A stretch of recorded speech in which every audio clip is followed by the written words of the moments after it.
Rétablir l'équilibre entre bailleurs et occupants. C'est le but affiché du projet de loi de Cécile Duflot. Pour y arriver, ce sont surtout des mesures en faveur des locataires qui devraient être prises. Premier chantier, les honoraires facturés lors de la signature du bail.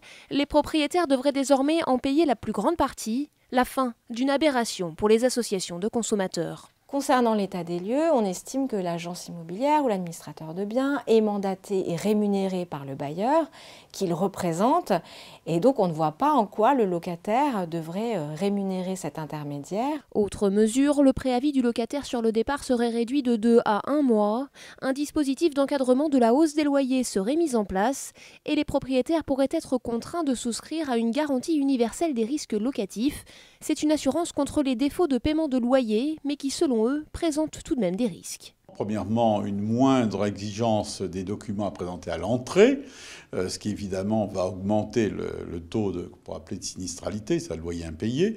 Et deuxièmement, l'arrêt des expulsions. Les représentants de cette fédération ont demandé le retrait pur et simple du texte, qui selon eux risque de décourager encore l'investissement immobilier.